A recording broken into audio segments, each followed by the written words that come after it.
Unicorns Talk is a weekly podcast where we discuss the ups and downs of the human experience, from personal growth to romantic relationships and everything in between. This show is for life livers, life lovers, and life enhancers. My name is Latrice Sampson Richards, your life enhancement coach, and together we're going to laugh, love, and learn to maneuver all of life's little messes. Let's go.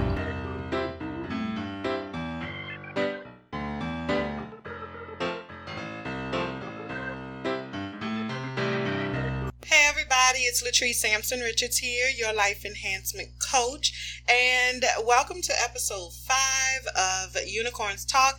I'm so excited to be here with y'all today, this week. Listen, my life is going crazy right now. I am moving this week, and actually today, I'm moving today, and things are just crazy. My house looks a mess, and I just really been trying to get things packed up and moved and stuff, and I hate moving, y'all. So anybody out there who has moved or is on the about to move or whatever, you already know my pain. But I really did not want to miss out on talking to y'all today, and thank you so much for tuning in and giving me a little bit of your time today. So I have a really exciting show lined up for y'all today, and I'm really pleased with the direction that everything is going in. Big announcement. Unicorns Talk podcast is now available on SoundCloud, which it was already on SoundCloud, y'all know that, but also now on iTunes, yay, as well as Stitcher and TuneIn. So I'm super excited about that. I'm going to be posting on my Facebook and Instagram pages all of the links. Make sure you subscribe to the show, please. If you like what you hear, if you feel like, that girl kind of cool or whatever, I like her, then make sure you subscribe to the show. Once again, it's on SoundCloud, iTunes, Stitcher, and TuneIn, and I'm working on getting it on Google Play, y'all. I just need to get this moving truck loaded first, and so I can get to my destination, because I am tired. I am definitely tired. So, but yeah, that's big and exciting, and I'm really excited about that. So thank you to everybody who, is supporting me and just tuning in and watching me grow. I'm really looking forward to continuing to grow. If you like what you hear, share it, please. Let somebody know. And we just gonna keep rolling. All right. So today's topic, we're going to be talking about co-parenting, and I'm really actually excited about this topic because I posted on Facebook last week just a general poll question, let's talk about co-parenting, and I got like 60 something responses, and I was surprised by that. I'm not even gonna lie. So co-parenting obviously is a very hot topic, and it's something that most of us are dealing with, even if you don't have kids. If you're dating somebody who has kids, or if you're looking to have kids in the future, co-parenting is a thing, and you have to think about how you're going to make that happen. So definitely have some tips. We're going to have a little conversation today about co-parenting, and then I have some tips to help you to be able to co-parent as effectively as possible. Because it's important, it's important to be able to do that. And then also today's feature, I'm going to be doing a movie review. I tried to wait as long as I could, y'all, but I still wanted it to be relevant, you know what I'm saying? So for those of you who have not seen the movie yet, Girls Trip, which I don't see how anybody could have not seen this movie yet. I tried to wait as long as I could because I didn't want to spoil, spoiler alert. How do you say that? I don't want to mess it up for nobody. So I waited as long as I could, but I'm going to give you my thoughts on the movie Girls Trip, which I did love the movie. I'm not even going to lie. And, we'll talk about why I enjoyed it. Okay. So that's what we got going on for today's show. So let's go ahead and get started. So like I said earlier, I posted posted on Facebook about co-parenting, just asking people about their experiences. And what made me do that was last week I actually got 2 phone calls from 2 different friends of mine who were having some issues with co-parenting. And that was very interesting to me. And it just kind of, put it on my mind. And I was thinking, because it was so random, like these 2 people don't even know each other, but they know me. These are my friends too. Actually pretty close friends of mine, and they were both dealing with co-parenting issues. And so it just kind of put it on my mind, and I was like, that might be a good topic. Let me see what, other people have to say about it. And the responses that I got were, just really, really dynamic. I mean, people, y'all dealing with some stuff out there, and I understand it. I definitely understand it. Co-parenting is hard. Co-parenting is difficult, especially when the 2 people who are participating in the co-parenting are not on the same page. That can make for a very difficult experience. So I want to start off just by kind of doing a really brief overview on what co-parenting is for those of us who don't know, or for those of us who think we know. I just want to make sure that we're on the same page. When I talk about co-parenting, I'm talking about 2 or more people raising children together. So whether that means you're in a relationship or used to be in a relationship, in a situationship, however you want to call it, dating someone with kids, even though those kids are not your own, or, dealing with the child that doesn't live in the house. I mean, these are all different situations, but there are some commonalities across co-parenting. So when I talk about co-parenting, I am talking about 2 or more individuals raising a child or children together, co-parenting. All right. And let's be clear, whether or not that person is active in the child's life does not take them out of the co-parenting equation. And what I mean by that is that even if someone is not physically present in a child's life, they're still participating in your parenting, whether you realize it or not. Maybe even more so than somebody who is there. Because if you ask anyone, well, I'm not going to say anyone. This is definitely a blanket overgeneralization here. But most of the clients that I have worked with, most of the people that I have spoken with about, growing up without a father in the home, it's not something that I can say I understand directly, because my father was in the home. My parents are still married, and my daddy at home right now. But some people did not grow up. A lot of people did not grow up with one or more of their parents in the home.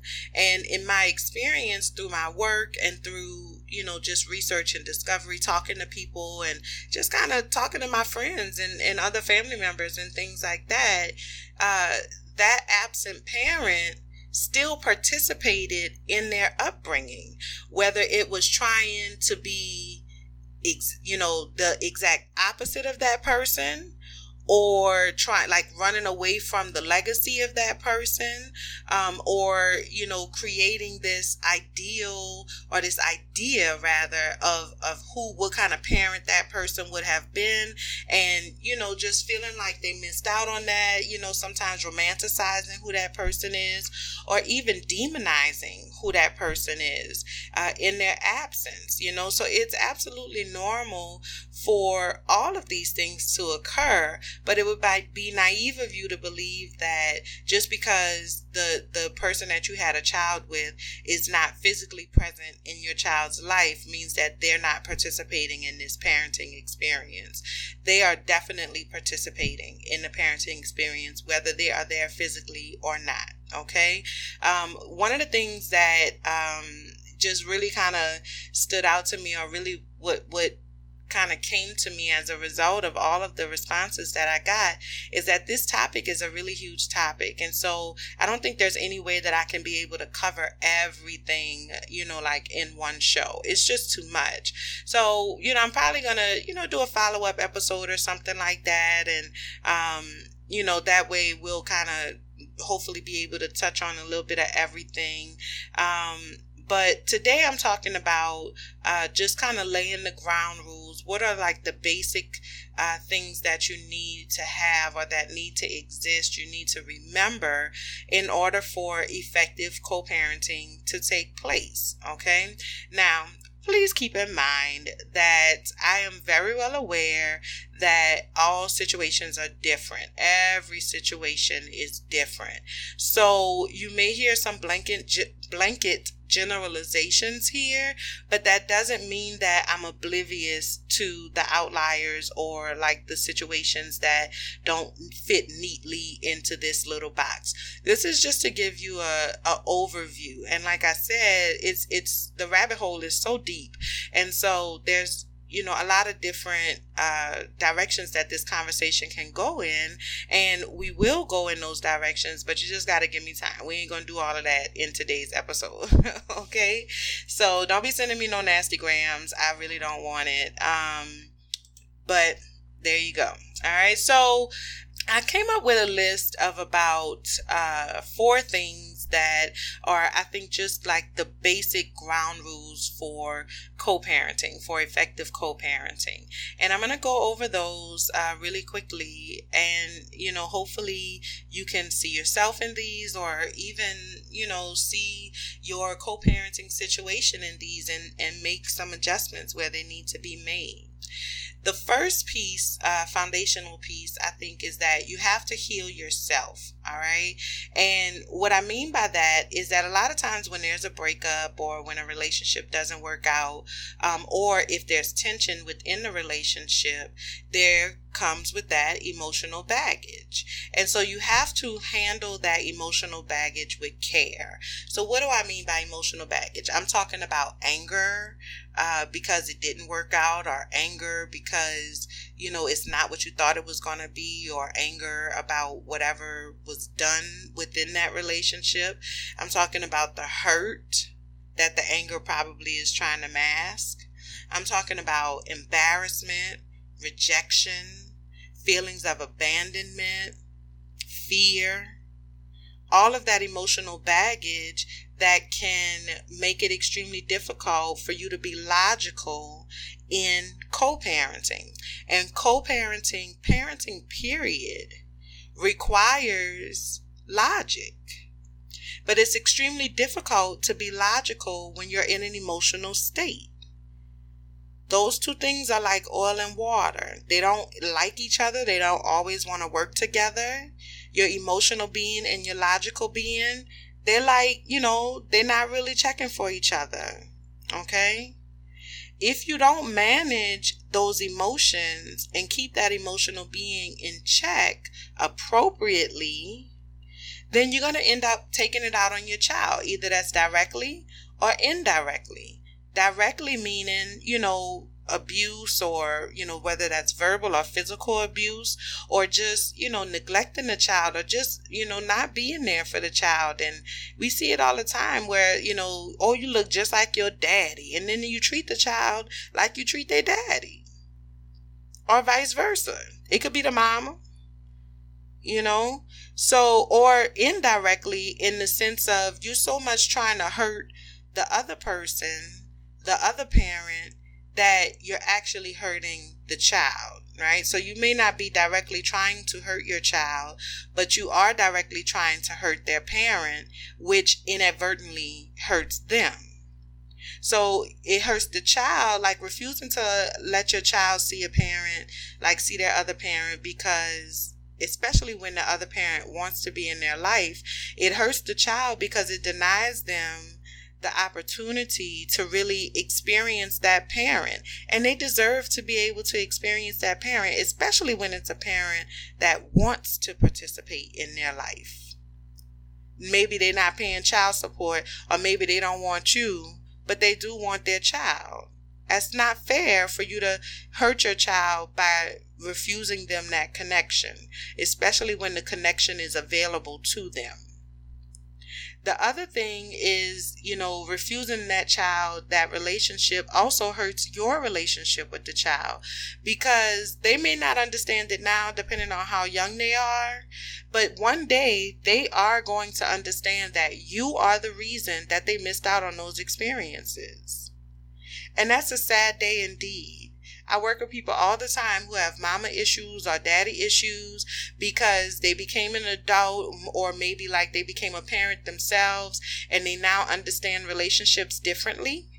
And they understand that their custodial parent made it extremely difficult for them to be able to see the non-custodial parent. And they resent their parent for that, because they feel like they took away a part of them. They took away their option to have that relationship. And it's not fair. All right. So you have to make sure that you keep that emotional baggage in check, and handle it as appropriately as possible. And we're going to talk about feelings in a later episode, but you have to not, I'm not advocating for you to ignore those feelings or suppress those feelings, but acknowledge them, but don't allow them to control you. All right. Okay. All right. The second ground rule is get over yourself. And I know that sounds really harsh, but you have to put the needs of your child or your children before yourself. When I talk about that, I'm not talking about, again, suppressing your emotions or anything like that. You have to deal with those emotions, and you have to allow yourself to heal, but not at the expense of your child.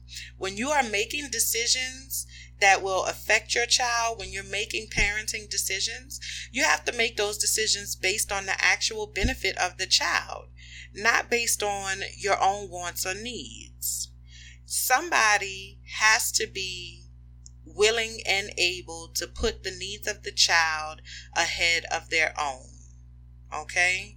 And that means understanding that the person that you had the child with may be a horrible spouse.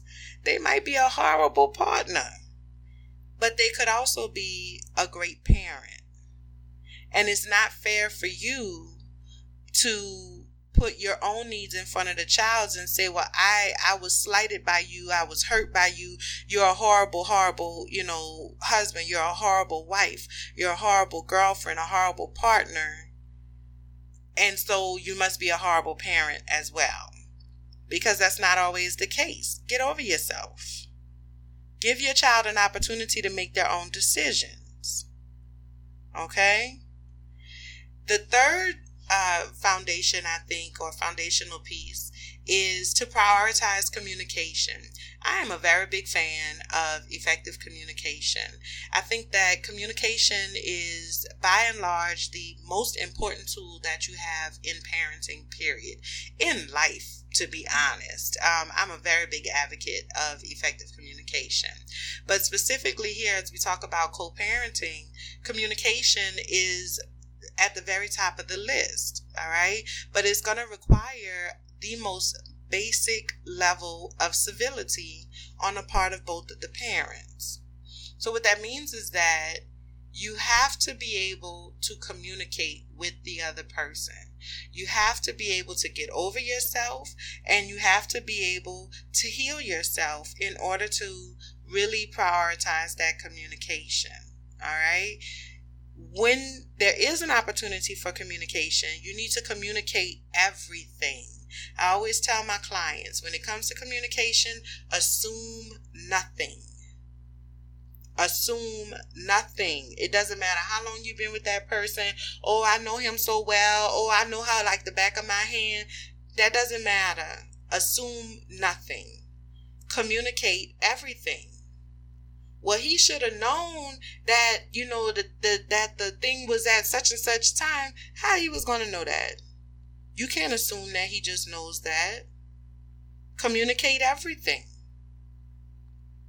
If you take the approach of communicating everything, then there's never a point in time when the understanding is not mutual. All right? And that is the goal of effective communication, is mutual understanding. We need to have the same understanding about what this situation is, how we're going to handle this situation, what are the possible outcomes of this situation, are we willing to take those risks? What needs to happen in order to make this happen? You get what I'm saying? Like, we need to be on the same on the same page. There are some situations where, effective communication is not possible. Like if it's a very toxic relationship, meaning, everybody has that one relationship that every time you see each other, it's just an argument. And that's a very toxic situation, and no good can really come of that. In those situations, I don't advocate for direct communication, but I do still advocate for communication. There are other ways to be able to communicate with that person that does not require a face-to-face or voice-to-voice communication. I think this is one of the few times that I actually would advocate for allowing the courts to handle it. The court system is such that you can actually co-parent with somebody and never necessarily have to have contact with that person. I do not advocate for that, but I do understand that there are some cases where that needs to happen. Okay? If it's a toxic relationship and the relationship is so toxic that you all cannot put your differences to the side in order to communicate effectively for the child, communicate through a liaison. Allow the court or a mediator to act as a liaison to ensure that the communication takes place, because it has to come first. It has to happen. You have to be able to communicate with each other in order to co-parent. Okay? And that kind of leads me into the fourth part, or the fourth foundation of effective co-parenting, which is respect. So I think that respect is actually inherent in effective communication. It's a major part of effective communication. You have to be able to respect each other as a parent first, meaning that you may not be able to respect them as an individual depending on your experience with them, and that's all right. That's okay. You don't necessarily have to say, oh, he's a great person, because maybe your experience with them was not great.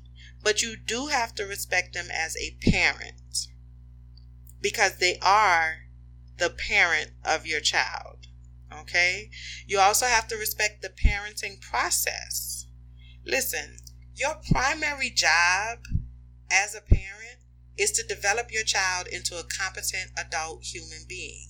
Take it seriously. Respect that process and do what needs to be done for your child to grow up and be competent in the world, so the rest of us don't have to deal with their incompetent ass. Okay? You need to respect your child and honor their life's purpose by creating that environment for them to thrive in, emotionally and on their own accord. Let them live their lives. Children are a lot more resilient than we give them credit for. Your job is not to shield them from all of the hurts and pains that life has to offer. That's not your job. Your job is to teach them that, yes, bad things happen, but we got to find a way to keep moving and keep building a life that we can be proud of. And the best way to teach them that is to model it for them, but also to allow them to experience it and recover from it. Okay? You got to respect yourself, respecting yourself enough to not allow somebody to control your emotions. All right? Because that can lead to regret later in your life. And respect your own need for peace and sanity. Okay? So those are my 4 tips for this week for effective co-parenting. Heal yourself, get over yourself, communicate everything, and respect. Respect yourself, respect all people involved in the co-parenting process. All right? So, there's a lot more on this topic. I just don't have time to talk about all of it today. But, I'm going to do a follow up on this maybe in a couple weeks, and we'll talk some more. Maybe I'll try to get more input from y'all on it. But let me know what you think about co-parenting, or what are your co-parenting experiences. Maybe if I get a few really interesting stories that illustrate, the difficulties and the successes in co-parenting, I might try to put something together on the website. So y'all hit me up, support at latricesampsonrichards.com, or just go on the website and fill out a contact form, and let me know what you think. All right. Coming up next is my movie review on Girls Trip.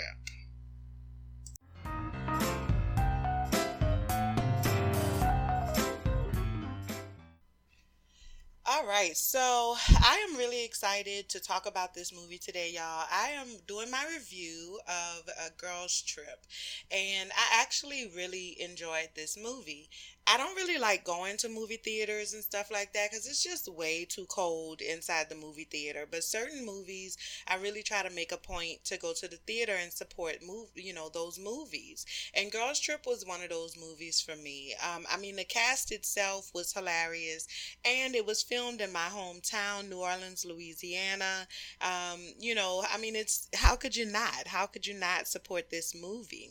And so I went to see the movie with a group of my sorors, and we really enjoyed it. We took photos and everything, and it was a wonderful time. So I thought the movie was really good. One of my friends on Facebook posted after she saw the movie, and she said she didn't like it because she felt like it displayed a stereotypical view of black female relationships.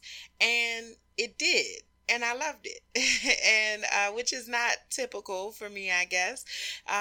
But I did. I love that it was somewhat stereotypical because I felt like everybody was able to see themselves in this movie. It's not, and I just want to add that the relationships that they displayed, they're not just typical of black female relationships. It's indicative of relationships overall. It was just told from the black perspective, but it's indicative of all relationships, healthy relationships anyway. And so I'm just going to give, without hopefully try not to give too many spoilers for those of you who haven't seen the movie yet. I just want to kind of touch on a few of my favorite points from the movie. So one of the first things that I really, really enjoyed about this movie is that I feel like it really does a good job of highlighting the roles that we play in our friendship circles. So everybody plays a role in the friendship circle. And it doesn't matter how big or how small the circle is, everybody has a role to play. You have to know who plays what role so that you can get the most out of your friendship. Because at the end of the day, if you're not benefiting from the connections that you have in your life, then what's the point? There's no purpose of having people in your life that don't serve you or benefit you in some way. All right? Just like they shouldn't want to have you in their life if you're not adding to them. Okay, so everybody needs to know who plays what role so that you can know how that person benefits you. All right. And what I love about this movie is that everybody knows somebody like one of these characters. Okay, I know I do. All right. Everybody knows a Ryan who's an overachiever, and she looks like, like she has it all together on the outside, but on the inside, she's struggling to keep it together. Right? That was Regina Hall's character. She has what seems to be the perfect life on the outside, but on the inside, things are falling apart. Everybody knows Queen Latifah's character, Sasha. She's extremely intelligent, but she just can't seem to get it together. She's performing way below where she actually should be, meaning that she's not living up to her potential. So she just does what she has to do in order to survive, even if it's beneath her. Everybody knows a friend like that, and you want so much more for her, but she just can't seem to get it together. Right? Everybody knows Lisa, Jada Pinkett's character, or Pinkett Smith rather. Lisa was like one of my favorite characters, I have to be honest. And she's a nurturer, and she just wants to kind of kumbaya all over everybody. Everybody knows that person. On my line, with my line sisters, we have a Lisa. okay? Who just wants everybody to get along and wants everybody to be happy and takes care of everybody. All right. And then everybody knows Adina, which is Tiffany Haddish's character. And if you don't know Adina, you need to get one in your life. Okay. Dina is the enforcer. She's that hood ass friend that nobody would ever believe that she went to college, let alone graduated from college. All right. She takes care of everybody. She's the protector. All right. She cute, but don't get it twisted. She will cut you. Everybody has Adina. Everybody knows Adina. All right. Me and my line sisters, I'm a member of Delta Sigma Theta Sorority Incorporated. Okay, hey sorors. And so when we was online, we kind of started this inside joke between us, and well, not necessarily a joke, but it's funny to us, where we say, "Know your line sister." You got to know your line sister. You have to know the people that you're interacting with, know the people that you're spending time with, know what to expect from them. What role do they play? So that when they play that role, you don't have to be surprised by that. Nobody was surprised when Dina went off on old boy and broke a bottle and put it up to his neck and all of that. Nobody was surprised by that because they know who she is. That's the role that she plays in their friendship, in their circle. All right, that don't make it appropriate. Well, in that moment, I think it was appropriate, but you get what I'm saying. All right, so I really enjoy that it highlights the different roles that exist in our friendship circles and what friendship dynamics look like. And I think everybody can see themselves or see somebody that they know in each one of these characters, and I really appreciated that. The second thing that I really appreciated about this movie is that, it really showed or put on display that we can disagree about things, but that doesn't mean that we have to stop being friends. I think so many of us have unrealistic expectations about what it means to be a friend and what it means to have a real friend. You need to be able to surround yourself with people that you can be brutally honest with, and people and those who can do the same for you. All right. Everybody, so many of us walking around with these fake friends, but fake friends are not friends at all. If you cannot be authentic with the people that you spend the most time with, then you're spending time with the wrong people. Real friends should be able to pull your coattail when you are in the wrong. And especially when they know that you're going to get mad about it. I don't want people around me that can't tell me, girl, you tripping. Girl, you need to get it together. I don't want people around me that only tell me what I want to hear, because those are not real friends. You have to be able to let me know when I'm wrong, when I'm out of line, when there's something that I need to be doing better or something that I could be doing differently. It doesn't mean that I'm obligated to take your advice, but I appreciate you for at least being real enough to offer it. All right? Another thing that I really enjoyed about this movie is Tiffany Haddish. Okay, Tiffany Haddish there's no question that she's the breakout star in this movie. And I'm so proud of her. And I'm happy for her. I'm really proud of her.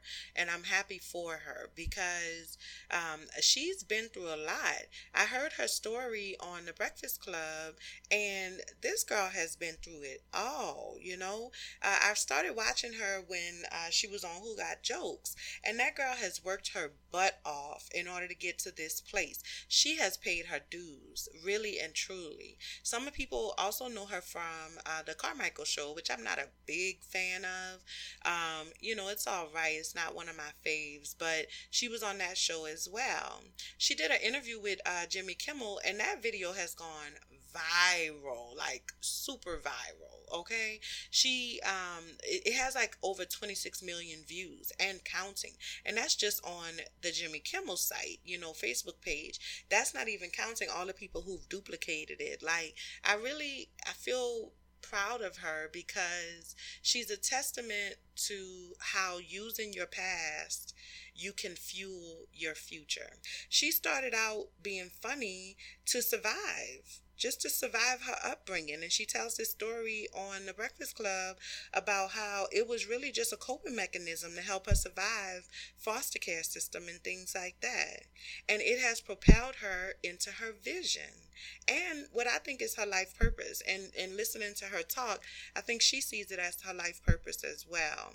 So Tiffany Haddish definitely held her own. She was up against some heavyweights, Queen Latifah and them, they, big names or whatever in the industry. And I definitely think she held her own. And actually, I think she stole the show. So she was, one of my favorite parts of the movie as well. Okay.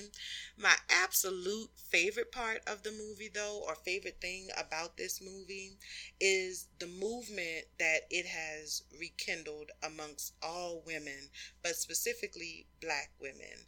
When we were in the movie theater, there was cheering, there was clapping, there was, the crowd was really into it. And I really appreciated that, because society wants us to believe that we are alone out here and that we cannot cheer for each other. But I think that each of us secretly wants to cheer for others just as much as we want to be cheered on. And this movie, it was about four friends and, kind of rekindling that relationship. And, it was really just about how important it is to have a solid support system for yourself in life, through the ups and through the downs. And I really appreciated that. I loved hearing everybody in the movie theater all on the same page. We laughed together. Some of us cried together. I ain't cried, but some of us cried together. And I just appreciate that this movie was able to bring women of all colors, all creeds, all ethnicities together and cheer each other on. So I really appreciated that. And that was my absolute favorite thing about the movie. Besides the fact that it is funny as hell. Okay? Super, super funny. So if you haven't seen the movie yet, Girls Trip, please do yourself a favor and go see this movie 2 and 3 times. I mean, it's funny. It's definitely going to be a classic. There's no question about it. And that's all I got to say about Girls Trip. It's a good movie. I liked it. Good job. Good job, ladies. And that's all I got for y'all today's episode. Thank you so much for hanging in there with me. I really appreciate y'all for tuning in. Make sure you follow me on all of the social media, on Facebook and Instagram at Latrice Sampson Richards, on Twitter at LSamRichards. Check out the website, LatriceSampsonRichards.com. Like I said earlier, the podcast is now available on iTunes. I'm so excited about that. So now you can check us out on SoundCloud, iTunes, Stitcher, and TuneIn. So, talk to me. Let me know what you thought about Girls Trip. Let me know about your parenting and co-parenting experiences. If you have any questions or anything, shoot me an email, support@LatriceSampsonRichards.com, or you can go to the website and fill out a comment form. And, if there's a topic or something you want me to cover, let me know. All right? That's all I got for y'all this week. Once again, I love you. I appreciate you. And thank you so much for supporting my vision and my dream. Be well.